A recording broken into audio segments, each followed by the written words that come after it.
Get FlyLady in here. She's not. It's a weird day. It's dark outside, so come on in, folks. We'll get to chat up. We are in the middle. Well, day three. Day three of FlyLady 101. We're jumping back on the bandwagon. We're having a lot of fun with it. We're getting a lot of views. And we are here to help you get your habits established, string them into routines, and then string those routines into make them be habits to put your house on autopilot. Because this is what we need right now. School starting, people need a reboot and a reset to their home. And this is going to be so good. Now, here's the plan for today. The plan for today is question and answer day will be at 1 o'clock this afternoon. I can't do the FlyLady 101 and mix it with the question and answer day. The show will be too long. So I want to keep the FlyLady 101 show to about 30 minutes. And then we'll take a break and I'll be back on here at 1 p.m. Eastern time. And I think we've got a lot of great questions here. I've got 12 questions, and they don't all deal with jumping back on the FlyLady bandwagon. So what I want to do is, if you've got questions about jumping back on FlyLady 101 on this bandwagon, please send them to flylady@flylady.net. And we'll do a whole show just on that if you want to sometime in the next week. So, y'all get in here. Let's talk a little bit about our habits. Each month we have I'm going to keep reinforcing this so you understand it. Each month we practice a new habit. Our habit for this month is doing laundry. And doing a load of laundry every day is going to make it easier for you to get dressed each morning. It's going to make it easier for your children to get dressed so they can go to school and be ready for their day. Yesterday, we talked about getting dressed to lace up shoes and how important that was. The first day of FlyLady 101, we talked about shining your sink. So all of this fits together in a nice little puzzle that we open up and play with every single day. So today and this week we're in zone 1. This is our entrance of our home, our front porch, our the foyer of your home where you need your launch pad when you walk out the door, and then our dining room. So folks, let's get started with decluttering. What I realized early on with FlyLady, with me as being FlyLady, is that I had never established a habit. But there's one other thing I had never done either. I just kept collecting dishes. I just kept collecting. Uh, and this is one of the things that we do because we want comfort. So we think we need to surround ourselves with all of this um, stuff. And stuff, we have an acronym for stuff. One of our fly babies came up with it. Something that undermines family fun. Doesn't get any better than that. It's awful. But it's really what happens, because we get so much stuff around us that we can't play. We can't dance. We can't enjoy our living spaces because we have too much stuff. And how did we get that stuff? We went shopping, whether it was on Amazon or eBay or yard sales or Walmart or um, we went shopping. I've been known to map out a Friday morning to go to yard sales all over the city. Well, not that we have a big city, but I've done it. Robert and I've both done it, and we just go looking for stuff. It's like a treasure hunt. It gets us out of the house, so we don't have to look at all the stuff we have. And so we go. Either we're having retail therapy or we're having yard sale therapy, and it's just really hard. So folks, it's up to us to nip that action that is really a defeatist action on our part, and to stop that retail therapy and start getting shopping for things in our own home. Uh, we have a habit that we're going to discuss later on this week, switch and swipe. You can go around your house and find some kind of vase to put your toilet bowl brush in, because you got vases and mason jars and all kinds of stuff everywhere. Now, but today we're going to discuss this decluttering. All we ask you is to spend 15 minutes a day, just 15 minutes. We have a timer that says you can do anything for 15 minutes.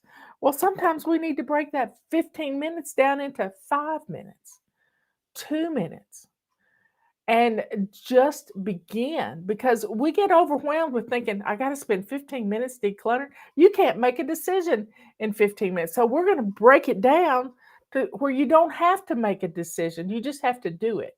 You have to quit thinking about it and start doing it. So I came up with some fun games. When I started decluttering, I was reading a book on how to feng shui your home. I was also reading another book about, I mean, I can multitask. I'm telling you, I had two books going at the same time. How many of y'all do that? I don't do that anymore. I read one book start to finish, and then I'm on to the next one. Now, this 15 minutes, I came up with a game from reading this book.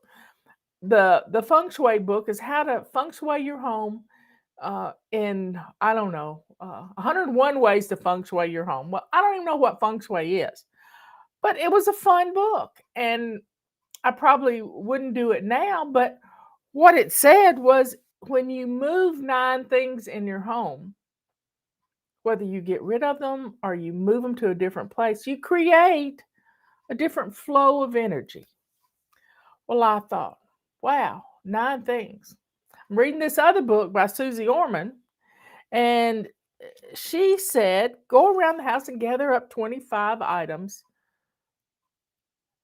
to give away. Well, she was working in your desk, getting your desk looking good. So it can be 25 items. But so I came up with a 27 fling boogie. 27 fling boogie is when you run around your house and gather up this 9 times 3, 9 items times 3. You know, I'm always trying to make things better, change things up. It's just who I am. And you're that way too. And so I would gather up 27 items to give away. And then I'd go do it again. 27 items to throw away. Now, it could be 27 pieces of paper, 27 broken toys. You know, it just could be anything. Or you could just randomly take a grocery sack, put it on your arm, and walk around the house and gather up 27 items that you don't love anymore, or 27 pieces of clothing that you can't wear anymore. But you can break it down even smaller. You can do 5 things, you can do 7 things, you can do 9 things, but you got to make it fun or it won't get done. So decluttering doesn't have to be stressful. It just has to be done, because let's face it, y'all. I started over in 1994 with, this is probably the second time I started over, with my car, my camping gear, winter clothes, and my fishing gear and moved to North Carolina. That's all I had. I didn't have a bunch of stuff. And then I started going to yard sales, for a buck here and 25 cents there. You get more clothes. Hey, I was determined to, to create what I've had in the past, more stuff. And since in the year 2000, I started decluttering. Well, it was really 1999 in January. I started decluttering like a crazy person. When Robert and I got married, I had a house full of clutter. He had a house full of clutter. Then we put our clutter together. And then we went to estate auctions and bought more. One time we bought 2 truckloads. It was a little truck. 2 truckloads, it was like 7 pallet lots of stuff we bought at an auction. Where did we put it all? A lot of it went to Goodwill or it went to the Humane Society. But we went and bought more stuff and tried to integrate it into our home. We got married in 96, and Robert would go to estate auctions to learn the value of things because his job as a judge, he had to value what people's stuff was worth. And what he found out, it wasn't worth a whole lot. But we went to estate auctions and bought. Now we've gotten some really good deals in the process, but we also got a lot of clutter. But we at one point in our married life, you couldn't walk through our house. You didn't get up in the middle of the night because for fear of tripping over something. And I was done. I was just done. So when we started remodeling our home, we got a dumpster that sat in the yard. And Robert's job, it wasn't anything I gave him, but he took it upon himself to declutter the shop, the basement, which was his office was down there, our laundry room's down there, but he started decluttering and making room for nice storage shelves for us to put kitchen stuff in. We were building a new kitchen. We're totally remodeling the whole house. And Justin was working for the contractor. And we took it upon ourselves to get rid of the stuff that we didn't love. Now, a lot of things went to thrift stores. We donated like crazy. We even had thrift stores come and pick up stuff. But we got rid of so much stuff. By the end of the remodel, this dumpster was full, not just with kitchen cabinets and stuff that went away, but it was so refreshing. It was hard. We went through a summer with no air conditioner, with sheets of plastic up. Our refrigerator was on the front porch. It was awful, but we survived it. We'd never do it again, but we did survive it. So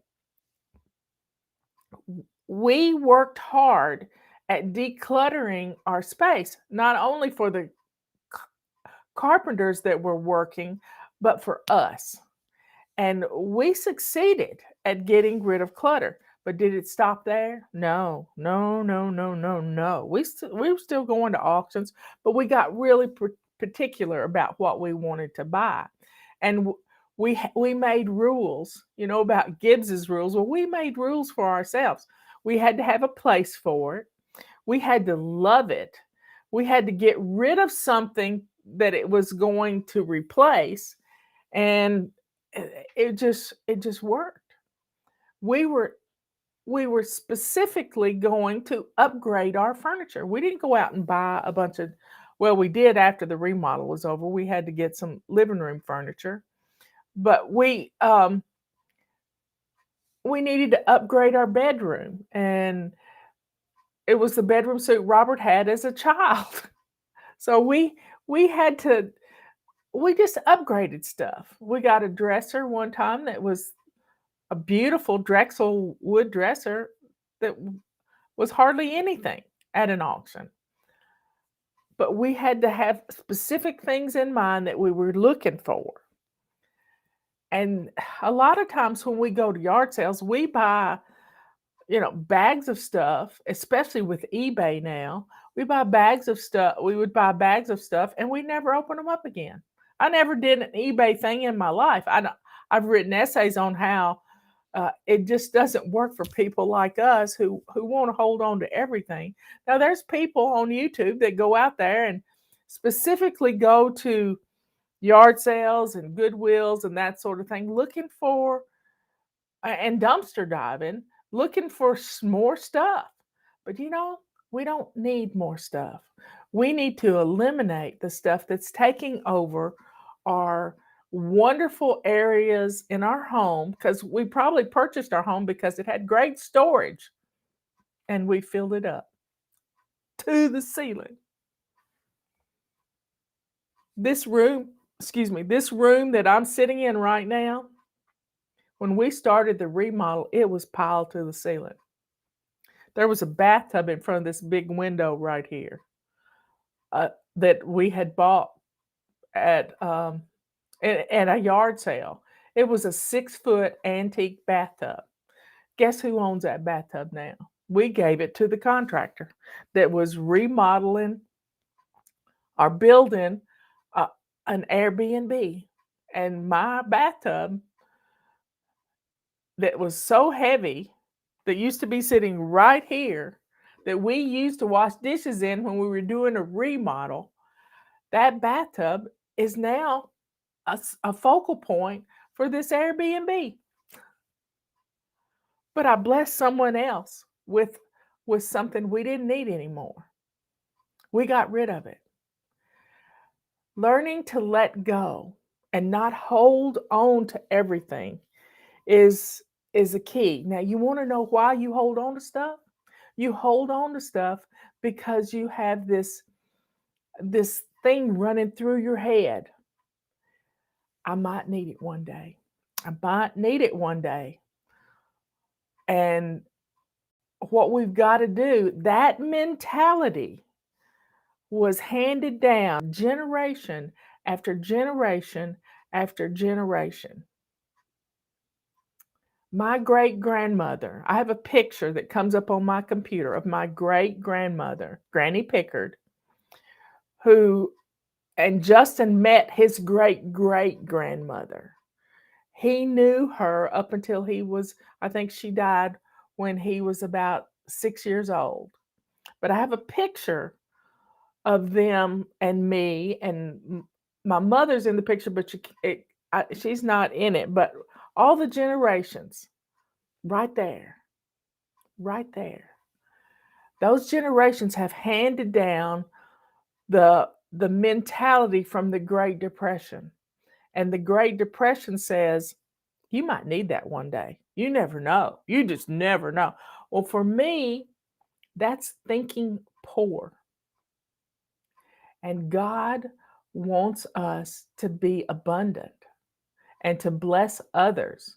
Now, what happened when the Israelites left Egypt? They traveled in the desert for 40 years, just going around and round and round. And God fed them with manna from heaven. But what happened? They had rules too. They had rules too. You could only get enough for one day to feed your family. One day. Except before the Sabbath, they could collect enough for 2 days. And then what happened if you collected too much and you were trying to save it for later? It turned to worms.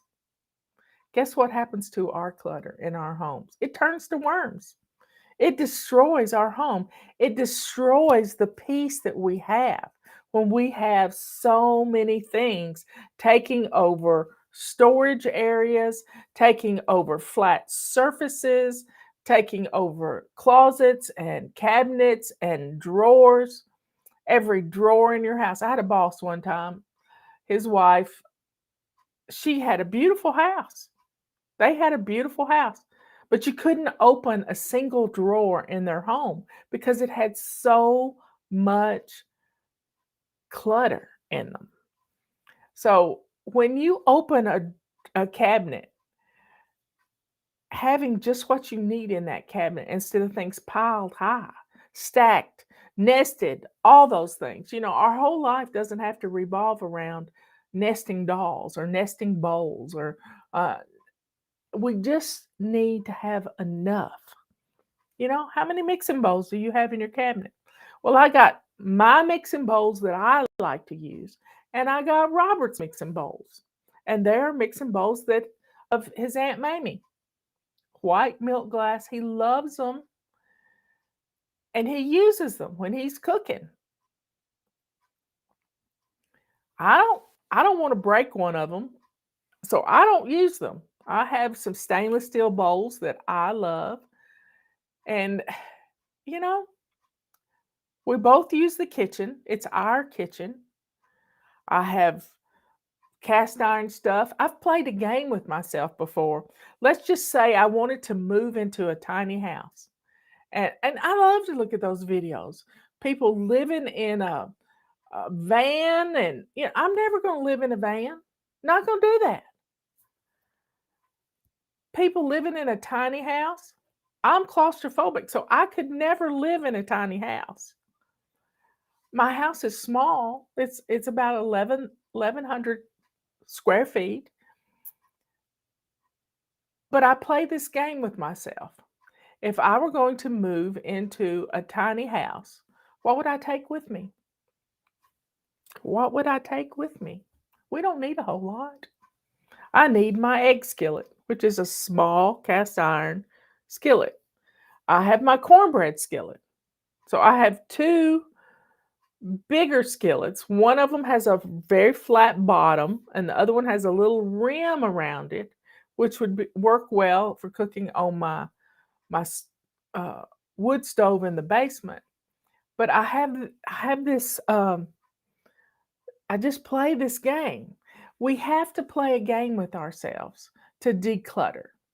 We have to play this game with ourselves and get rid of it. We have to ask ourselves three questions. Do I love you? Do I have a place for you? And what's going to replace? What are you going to replace? You know, this is when you're buying things. Asking yourself these questions is going to help you to declutter. But do it fast. Don't sit there and say, "Oh, that was Aunt Harriet's and I can't possibly get rid of that. I can't possibly get rid of that." But guess what? Aunt Harriet's been dead for 50 years. Take a picture of it. Get over it. And if you've got grown children, they don't want your stuff. They really do not want your stuff. It's not their style. They don't think about needing china anymore. They just want some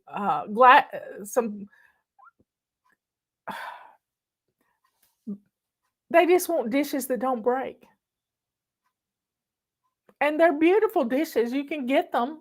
I mean, Pioneer Woman, all kinds of dishes out there. Corelle, I used to have Corelle when Justin was little because we didn't want to break dishes. But folks, we don't have to save everything. Sometimes you can have your kids make a great big sign that says free and set I watched this one lady who dumpster dives, and she puts some blankets out on her front yard and has a free sign, and she just donates everything that she finds in dumpsters that are usable stuff, and she usually goes to dumpsters that are I just can't imagine what her house looks like, but she goes to dumpsters from thrift stores, and they throw things away all the time. This is why we're doing Christmas in July, because they were doing Christmas in July and then throwing everything away that didn't sell. So let's stay focused on decluttering something every single day, even if it's just one item. One item is better than none. And our clothes, that's a whole nother story. We're doing laundry right now. Our clothes in our closet, we got clothes in there we wore in high school. We've got clothes that were our pregnancy clothes, and we've been in menopause for 5 years. We've got clothes that were our skinny clothes. And they talk to us when we walk into our closet. They say, "You can't get into me. Mm-mm. You're too heavy. You can't get into me anymore." We got our fat clothes in there when we lost a whole lot of weight. And those clothes are saying, "Come on back, honey. Come on back." We got to get our closet down to just what we can wear. Don't be thinking about getting skinny and gaining weight. Don't go there. We need to feel like $1,000,000 in our clothes. So let's declutter every day, every single day. And if you do make a purchase, you're going to be decluttering the rest of your life. This is one of our questions in our Ask Fly Lady questions that I'm going to do at 1 o'clock this afternoon.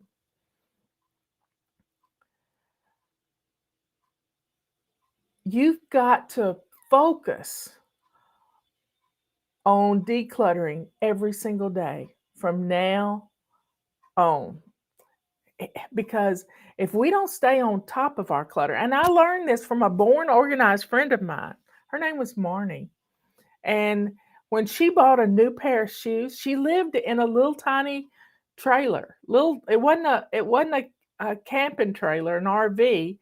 It was like an office trailer. She had a little bedroom, and she had her living room and small kitchen and one closet. And she said, "I can't allow my closet to get overrun." So when she got a new pair of shoes, she got rid of 2 pair of shoes that she didn't wear anymore. Imagine that. Whoever dies with the most shoes wins. No, not in my house. I have my favorite shoes, which are Brooks. I have my summer sandals that I wear that I've had for 20 years, probably longer than that. And I get rid of shoes. I get rid of shoes. If I get a new pair of shoes, I get rid of 2 pairs of shoes. 2 pairs of shoes. So if you get a new shirt, get rid of an old shirt. Get rid of 2 old shirts. This is going to make room, and it's going to keep your home steadily decluttered. And you're going to love it.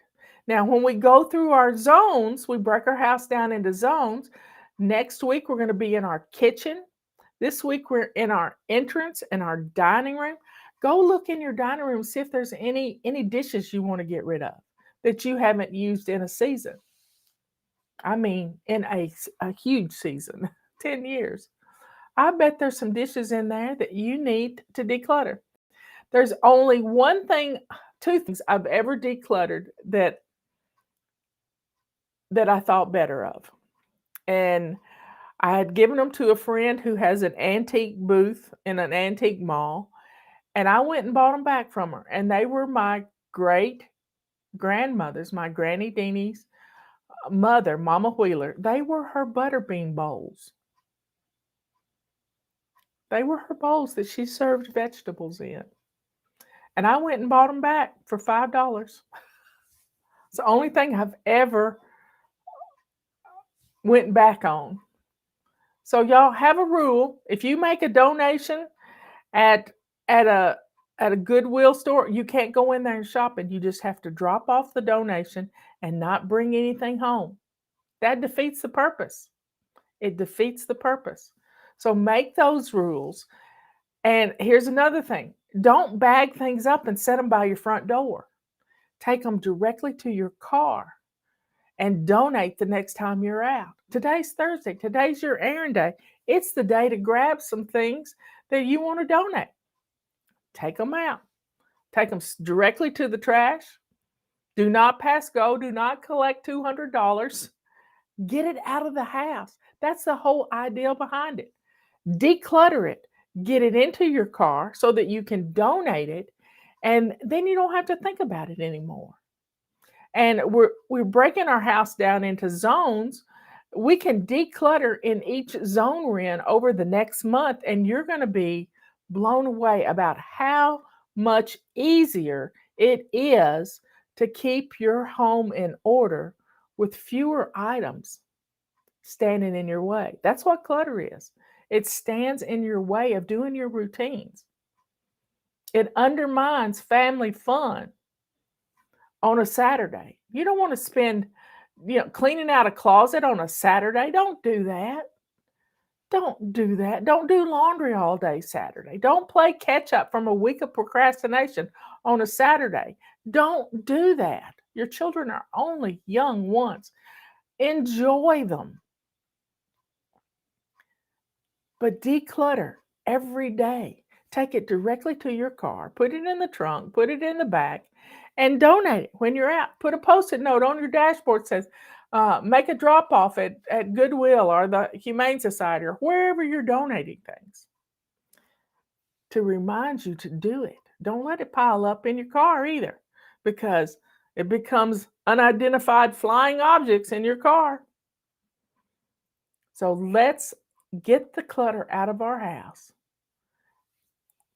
Dealing with it 5 minutes in the morning, 5 minutes in the evening, 5 minutes in the afternoon. Or if you can do 15 minutes at one time, do a 27 fling boogie. Do a 5-minute room rescue. Set your timer for 5 minutes. And that's how I got this room clean, was I would reach in here, I'd open the door, and I had another rule. I couldn't put anything back in this room.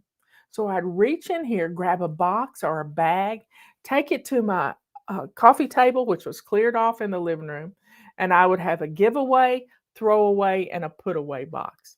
And the giveaway box went directly to the car. The throwaway box went to the trash, and the put away box could not come back into this room. I had to have a specific place for it. And when I put it in that place, I had to take something out to put in the giveaway box. Yep, I had to take something out of that area to put in the giveaway box to make room for that item that was going in that spot. So you see, decluttering can be fun when our ultimate goal is having a home that is easier to keep.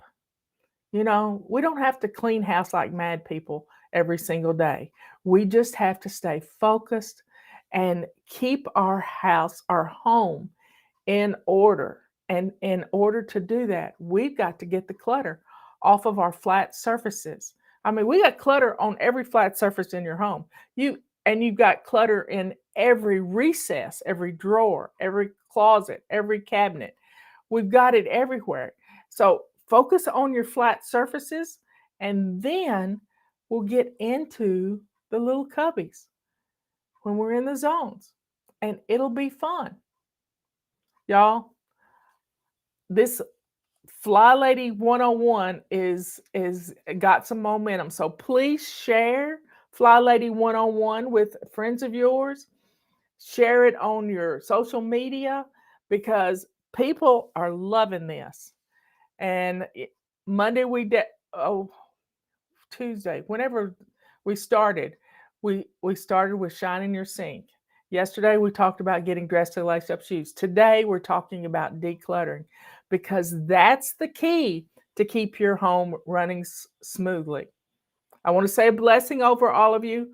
Dear Father in heaven, please protect my fly babies from that evil thought that comes to their head. I might need this one day. What that does, it destroys your blessings on their life, Lord. So help them to let go of that negative thinking and to make their home this peaceful sanctuary that you want for them. All these things we ask in Jesus' holy name.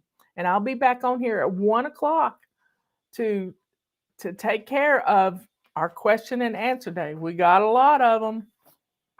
So I'll see you at 1, and we're going to have some more fun. And then we'll be back on at 3. We're going to do 3 shows today. I love you all. Be good, kind, and sweet. Be good to yourself by getting rid of clutter. Now, don't be decluttering your husband's stuff. He'll jump in, I promise. Be kind to others by not destroying. Be kind to others by sharing your abundance for free. Bless someone else with your abundance. That keeps its value in your heart. It really does. If you try to have a yard sales don't work for fly babies because we just can't bear to put a price on something that has such sentimental value for us. Anyway, let the joy and the sweetness that is in your heart that comes from the Lord above show the world who you are, a child of the Most High, the only living God in the universe. I love you all. I'll see you later.